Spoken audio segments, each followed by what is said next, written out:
देखिए, आज के इस विश्लेषण में हम सीधे 1930 के उस राजनीतिक तूफान के बीचों बीच चलते हैं। एक राजनीतिक पर्यवेक्षक के तौर पर जरा सोचिए, ये हमारे लिए कितनी उथल-पुथल का दौर है। भारत का भविष्य अब यही नहीं, बल्कि 7 समंदर पार लंदन की गोल मेजों पर तय होने वाला है। और सच कहूं तो सड़कों पर बस एक ही चर्चा है। पूरी तरह से अंग्रेजों से भरे उस साइमन कमीशन ने हमें स्वर शासन यानी डोमिनियन स्टेटस का कोई भी प्रस्ताव नहीं दिया है, बिल्कुल शून्य। और इस घोर निराशा ने क्या किया?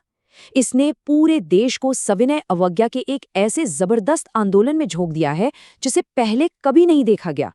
हमारा उबलता हुआ देश बदलाव मांग रहा है और जवाब में ब्रिटिश हुकूमत, खैर, वो अपने चिर परिचित दमन पर उतर आई है। अब दांव सच में बहुत ऊंचे हैं। इस कालखंड को देखिए, ये वाइसरॉय लॉर्ड इरविन और प्रधानमंत्री रैमसे मैकडॉनल्ड द्वारा लंदन में बुलाई गई संवैधानिक वार्ताओं के 3 साल के लंबे सफर का नक्शा है। 1930 के पहले सम्मेलन के पूर्ण बहिष्कार से लेकर 1931 के उस बहुचर्चित समझौते और फिर 1932 के निराशाजनक तीसरे सम्मेलन तक, ये हमारे देश के भविष्य को आकार देने वाला एक बेहद उलझा हुआ दौर है। तो आइए सबसे पहले इन गोलमेज सम्मेलनों की पृष्ठभूमि पर नजर डालते हैं। आज के अखबारों की सुर्खियां भी यही गवाही दे रही हैं कि ब्रिटेन की लेबर सरकार को आखिरकार बातचीत की मेज पर आना ही पड़ा है। और इसके पीछे के कारण बिल्कुल साफ हैं। स्वशासन के लिए हमारी लगातार बढ़ती मांगें, साइमन कमीशन को लेकर देश भर में फैला जबरदस्त राष्ट्रवादी आक्रोश और सबसे बढ़कर सविनय अवज्ञा आंदोलन की वो आंधी जिसे रोकना अब उनके बस में नहीं रहा। इन सब ने मिलकर अंग्रेजों को झुकने पर मजबूर कर दिया है। इसी के साथ हम आते हैं प्रथम सम्मेलन और कांग्रेस के ऐतिहासिक बहिष्कार पर। 12 नवंबर 1930 लंदन में पहला सम्मेलन शुरू तो हो जाता है, लेकिन एक बहुत बड़ी कमी के साथ।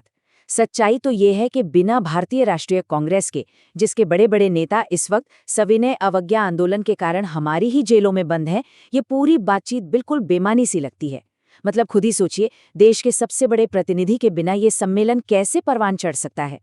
लंदन से जो खबरें छन छन कर आ रही हैं, उनके मुताबिक वहां एक संघीय संरचना और अखिल भारतीय संघ के प्रस्ताव पर शुरुआती बहस छिड़ गई है। इसी मंच पर डॉक्टर BR अम्बेडकर ने पहली बार अछूतों के लिए अलग निर्वाचक मंडल की जोरदार मांग भी रखी है। लेकिन एक बात बिल्कुल साफ है, किसी भी ठोस नतीजे तक पहुंचने के लिए अंग्रेजों को हर हाल में कांग्रेस को उस मेज तक लाना ही होगा।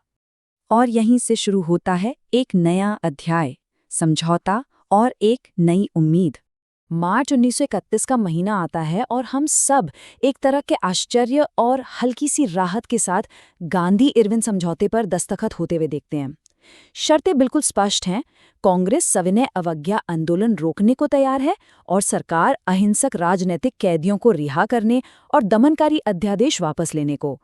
और सबसे अहम बात, यही वो ऐतिहासिक कदम है जो आखिरकार कांग्रेस के लंदन जाने का रास्ता साफ कर देता है।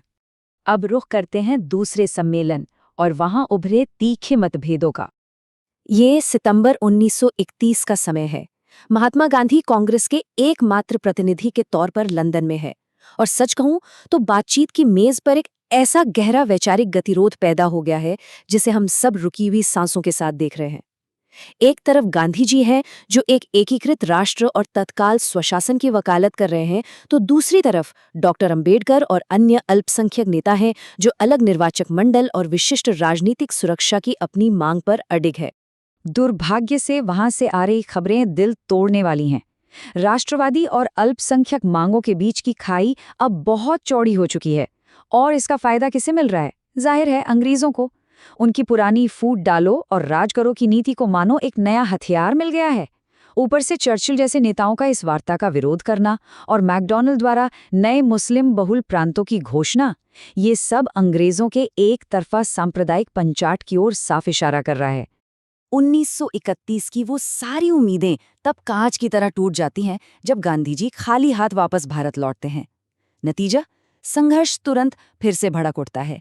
सविनय अवज्ञा आंदोलन का दूसरा दौर शुरू होता है और एक बार फिर पूरे देश में नेताओं की धरपकड़ और गिरफ्तारियों का सिलसिला चल पड़ता है। और इस तरह हम पहुंचते हैं तीसरे सम्मेलन तक, जो महज एक औपचारिकता बनकर रह गया। यहाँ जरा इस नंबर पे गौर कीजिए, 46। जी हाँ, सिर्फ 46। नवंबर 1932 तक आते आते तीसरे सम्मेलन में गिने चुने 46 प्रतिनिधि ही पहुंचे। अब जब भारतीय राष्ट्रीय कांग्रेस और खुद ब्रिटेन की लेबर पार्टी ही वहां मौजूद नहीं है, तो इस सम्मेलन का क्या ही वजूद रह जाता है। लंदन में जो राजनीतिक नाटक इतने भव्य तरीके से शुरू हुआ था, वह पूरी तरह से फीका पड़ चुका है। एक भारतीय पर्यवेक्षक के तौर पर जब हम इसे देखते हैं तो बेहद हताशा होती है। भारतीय प्रतिनिधिमंडल ने जो भी प्रगतिशील प्रावधान सुझाए थे, उन्हें ब्रिटिश अधिकारियों ने बड़ी ही चालाकी से ठंडे बस्ते में डाल दिया। हद तो तब हो गई जब नागरिकों के बुनियादी अधिकारों के विधेयक तक को बिल्कुल मामूली से बहाने बनाकर पूरी तरह दरकिनार कर दिया गया। सारी चर्चाएं बस उप समितियों की फाइलों में दबकर रह गईं। आइए अब इन सम्मेलनों के अंतिम परिणाम पर नजर डालते हैं। 1935 का अधिनियम। मार्च 1933 में एक श्वेत पत्र यानी व्हाइट पेपर जारी होता है, जो आधिकारिक रूप से इन उथल-पुथल भरे सम्मेलनों पर पर्दा डाल देता है। 3 साल तक चली उन लंबी बहसों, तीखी नोकचोंक और गतिरोधों को अब एक पक्की औपनिवेशिक नीति में ढाल दिया गया है। और यही दस्तावेज आगे चलकर भारत सरकार अधिनियम 1935 की मजबूत नींव बनता है। जरा इस विरोधाभास को तो देखिए। एक तरफ आजादी के लिए संघर्ष कर रहे हमारे राष्ट्र का तत्काल डोमिनियन स्टेटस और पूर्ण स्वशासन का इतना बड़ा सपना था, और दूसरी तरफ है अंग्रेजों द्वारा फेंका गया ये अधिनियम, जो हमें देता भी है तो क्या, बस एक बहुत ही सीमित कटी छटी सी प्रांतीय स्वायत्तता। और इसके बदले में उसने हमारे सामाजिक विभाजनों को कम करने के बजाय कानूनी मोहर लगाकर उन्हें और भी गहरा कर दिया है। इस 3 साल के लंबे और थका देने वाले राजनीतिक ड्रामे को जब हम पीछे मुड़कर देखते हैं, तो एक कड़वा सच सामने आता है। ये देखना कितना दुखद है कि कैसे हमारी खुद की आपसी असहमतियों को हमारे ही खिलाफ एक हथियार की तरह इस्तेमाल किया गया। अल्पसंख्यक और राष्ट्रवादी मांगों के बीच तालमेल न बैठ पाने का सीधा फायदा अंग्रेजों की बांटों और राज करों की नीति को मिला। तो 1930s के दशक के इस अहम अध्याय के खत्म होने पर हमारे मन में एक बड़ा सवाल गूंजता है। क्या लंदन की इन गोलमेज़ों पर हुई वार्ताओं ने वाकई हमारे संविधान और आज़ादी का रास्ता तैयार किया, या फिर उन्होंने बड़ी ही चालाकी से हमारे देश के भीतर की दरारों को और चौड़ा कर दिया? इस पूरे विश्लेषण को देखने के बाद यह एक ऐसा सवाल है जिस पर हम सबको गहराई से विचार करना चाहिए। खैर, आज के इस सफर में मेरे साथ बने रहने के लिए बहुत बहुत शुक्रिया।